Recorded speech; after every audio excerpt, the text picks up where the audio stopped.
இது ரிஷபம் மற்றும் சிம்ம ராசிகளின் காதல் மற்றும் திருமண வாழ்க்கை ரகசியங்கள் குறித்த ஒரு சுருக்கமான பார்வை. அமைதியை விரும்பும் சுக்கிரனின் ரிஷபமும் அதிகாரத்தை விரும்பும் சூரியனின் சிம்மமும் இணையும்போது உறவில் உருமாகும் செம சுவாரஸ்யமான முரண்பாடுகளையும் ஒற்றுமைகளையும் இன்னைக்கு நாம தெரிஞ்சுக்க போறோம். முதலாவதாக இவங்க அன்பை எப்படி வெளிப்படுத்துறாங்கன்னு பாப்போம். ரிஷப ராசிக்காரங்க தங்களோட ஆழமான காதல ரொம்ப அமைதியா கொஞ்சம் சீக்கிரட்டா வெளிப்படுத்துவாங்க. ஆனா சிம்ம ராசி அவங்க காதல் ஊருக்கே தெரியணும்னு நினைப்பாங்க. அதுல எப்பவுமே ஒரு பெருமை தேடுற குணம் அவங்களுக்கு உண்டு. இரண்டாவதாக இந்த உறவுல அதிகாரமும் ஆதரவும் எப்படி வேலை செய்யுதுன்னு தெரியுமா? சிம்மம் எப்பவுமே கொஞ்சம் அதிகாரத்தோட செயல்பட்டு ரிஷபத்தோட முடங்கி கிடக்கிற திறமைகளை வெளிச்சத்துக்கு கொண்டு வந்து அவங்கள பெரிய அளவுக்கு ஃபேமஸ் ஆக்கிடுவாங்க.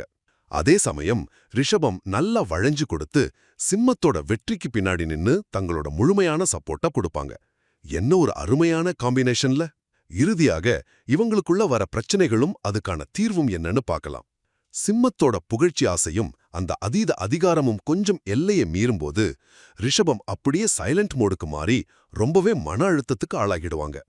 ஆனா இவங்களுக்குள்ள எந்த ஒரு ஈகோவும் இல்லாம ஒருத்தரோட பெருமையையும் இன்னொருத்தரோட நிதானத்தையும் பரஸ்பரம் மதிச்சு வாழ்ந்தா நிஜமாவே இது ஒரு சூப்பரான ஜோடிதாங்க. சுருக்கமா சொல்லணும்னா எந்த ஒரு சூழ்நிலையிலையும் சிம்மம் குரல் கொடுக்கும், ரிஷபம் அதுக்கு தோள் கொடுக்கும். சரியான புரிதல் இருந்தா இந்த மாறுபட்ட காம்பினேஷன் ஒரு அட்டகாசமான வாழ்க்கையா மாறும்.